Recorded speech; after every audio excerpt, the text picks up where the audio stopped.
The next socket we're going to do is going to be a roll-on socket, total surface bearing, and that is going to be an ice-ross type hand cast socket. We'll need to cast over one of these, which is an ice-ross original sleeve, and these sleeves come in a number of sizes measured based on measurements of the distal circumference. And it's very important that the sleeve size is correct. The system works on a principle of what we call quasi-hydrostatic equilibrium, which basically means that the sleeve will squeeze in around the residual limb and the residual limb naturally will push back. And in doing so, we'll create a nice seal between the liner, the roll-on socket liner, and the residual limb. And this provides, or should provide, if the sleeve is correct, excellent suspension.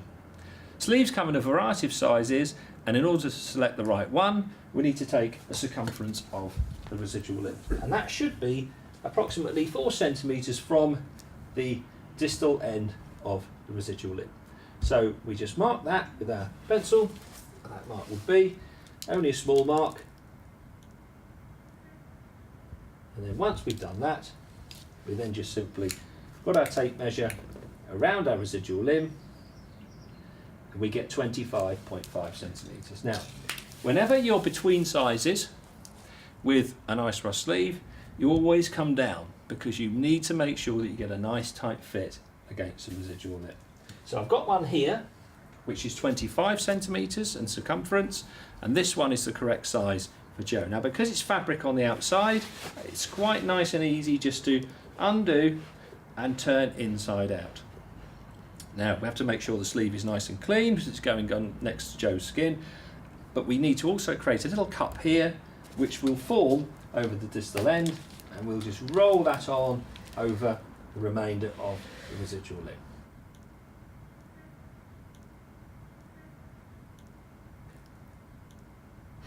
Right, what we need to do now we've got our roll-on socket on is just to make sure that the alignment is correct. So I'm just going to put this into the end of the liner, like so. Just roll it in, and then once it's in, just going to give it a little bit of a tug. Just check the alignment of the pin with respect to the residual limb. Make sure that everything's in line. It's important that the pin follows the natural line of progression of the residual limb. And it's also important, even at this stage, I'm just going to start to elongate that tissue just to start that process. Make sure that the tissue is nicely elongated for when we cast. So now we've done that, what we can do is we can now wrap that with cling film. I can afford to leave the pin in because I need to make sure that that end is particularly available for the pin afterwards. It will be coming out, but it will also need to go back in. We'll just wrap our cling film round a couple of times and then just undo that at the bottom, just like that. Okay, so just make sure that's formed nicely, formed around this distal part of the matrix of the sleeve. Work that in, and then that's fine. So now I'm just going to undo my pin. I'll have that later. I'll put that away somewhere nice and safe. And now I'm going to put my sock back on. So my sock, much as with a PTB, will be just put in a little bit of warm water, but before I apply it, I'm just going to cut a little hole just at the end here.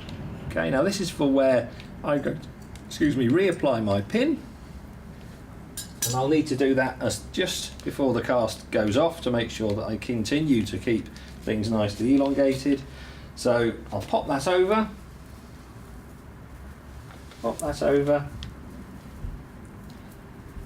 goes nicely over the end there, and then what we're going to do is, with Joe's help, I'm just going to pull this strap. Let's get this up nice and high. Pull that strap up to here, like so. Pull that up there, and that will go in there. And then this one, if we can do the same over here, we'll just pull that one up. And as you see, this is nice and tight. We don't want it to be loose, we need it to be tight. We need to keep the sock nice and tight so that we get a nice ping sound there. We've still got a sock over the distal cut. Oops. There we are. Joe's, it's not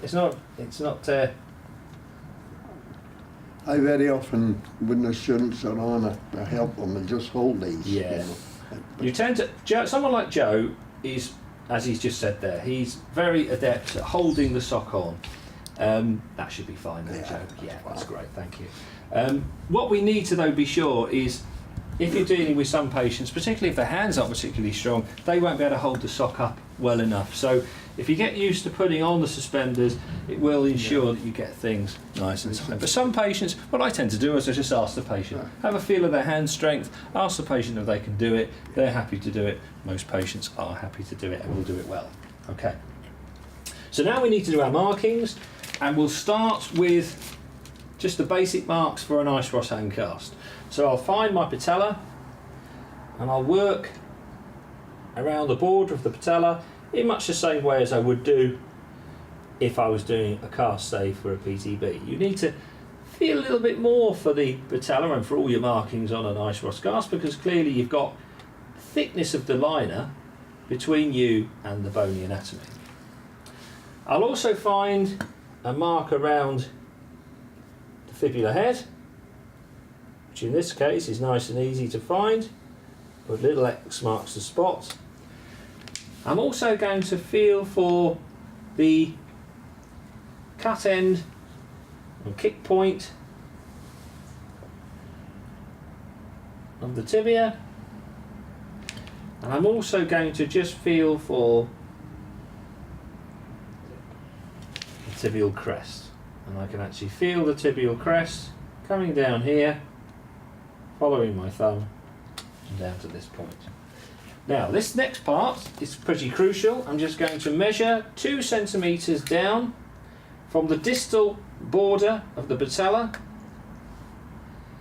2 centimetre intervals from the distal border of the patella, and this is where my measurements are going to be, and this is where I'm going to measure and capture for my potential volume reductions. Remember, the ice Ross system, the ice Ross socket, relies upon volume reduction and correct measurement. So just go over those again, just to make sure we can see all of them. So we've got our clearly defined 2 centimetre intervals, and now what we do is we measure the circumferences for all those points. And we'll go round and measure those circumferences. So for example, this one would be 34.0, this measurement would be 32.8, and we'll carry on down all the way down. It's very important that we capture, we record all of those measurements. Okay. Now the other thing we need to do is just mark on the hamstrings, if we can find them. Now I can find the hamstring here. Medial one's usually a little bit more difficult to find. Just run your finger across and you should still be able to find the hamstring, and there he is. And then what we need to do now again is just position our pin, make sure everything's okay, sure that it even be worth it if you want to. You could just recheck your measures at this point when you have applied some distal pressure, just to make sure that everything is still the same and you're happy. We'll undo that one, and now what we're going to do is we're going to apply our plaster. Now this one again is different, to the PTB, in the sense that we need to really capture this shape distally. So I'm going to apply a 4-ply layer of bandage, a square that just covers the distal end. I'm going to just measure out 4 layers of plaster bandage. I'm going to use my scissors rather than just tear it, so I don't create too much more of a mess. Just use my scissors to cut through that. And then what I'm going to do, put that plaster with the roll I've got later for the slab. And now I'm just going to cut a hole in the centre of this slab so that I can then expose this thread, because I'll need to have that thread exposed just to do the elongation again before the plaster goes off. So I'm just going to cut the square here if I can, and that should just come away nicely. And then what I'm going to do now is just pop this into the water like so, and then we'll just give that a little gentle squeeze, and then pop the plaster over the distal area of the cast and form it nicely around the thread, which is just there, that you can see, and really capture that shape. What we really want to see is the really nice captured shape of that distal portion of the roll-on socket. Pop my next bandage in, and this will be my wrap. Now what it's nice for you to do, if you work in pairs, what you can do is while one of you is doing this, the other person can then prepare the pin and elongate the tissue while the plaster's being done. I'm working on my own, so I'll have to try and do it myself, but if you're working in pairs, it's nice for you, even at this stage, to start to make sure that you're elongating the tissue. So just while that's going off, we're just going to work the plaster around to the distal aspect, forming a ridge of plaster if possible towards the posterior aspect of the cast. Really try and work as much as you can, because it's the posterior aspect where you will reduce your tissue. And now while that's happening, either you or your friend or your colleague or whatever you want to call them will pop your pin in the distal end. They can just pop that in the distal end, and then when it's in, what you can do then is just give it a little pull, just to make sure that, again, as I say, that things are elongated and that we've got no movement potentially between the cast and the socket and the tissue and the bone, so that we've got everything nicely positioned. And what I'm going to just check again is when I'm pulling on the pin, just making sure that I'm pulling in the right axis. So I'm pulling in line with the bone in this plane and in this plane and of course in this plane. Okay. So we'll just let that go off. If you find that the cast feels like it might be a little bit thin anywhere, and I'm thinking here we've only had one bandage there, if you're a bit worried about that, what you can do is, I've got some plaster left over here, I can just pop this in.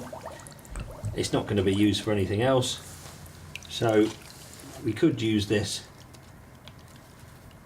just to thicken up the cast approximately, and that will just make sure that when we take our cast off or whatever, we're not going to have anything that's thin that perhaps somebody could inadvertently damage.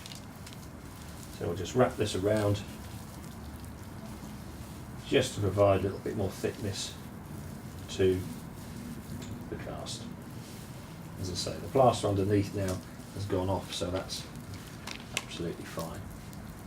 Okay. As I say, work in pairs, and somebody can do the pin and somebody else can do the cast. Sometimes some people will use little tools like this to help them. They can wrap around the stool, but the most important thing is that you get your measurements right, you capture the distal part, and you understand the concept of what Icefrost is trying to achieve. So we're almost there. If we can just undo this, unscrew the pin, unscrew the pin from the bottom, and then what we can do is, now the plaster cast is almost off, if I can just ask Joe very kindly to undo the straps. I will indeed. Thank you. And we shouldn't see as much shape in this particular cast because the Icefrost is, as I say, more about volume match. But what we're looking for, we don't want to see sort of the flat at the back. What we want to see is a nice sort of circular cast with a little bit more space. And you can see on here that what we've got now is we've actually got something that's more is wider, what we call anteriorly posteriorly, where I've pushed the tissue away from the sides and it's now gone towards the back. So we've got more of an oval shape with the length of the oval being this way, and that's really capturing that shape quite nicely. We've got a nice, the distal portion of the cast is nicely formed, the marks are very clear, which is what you want. We've got our hamstring marked nicely, And that one looks good and ready to pour. And that's your Ice Ross hand cast.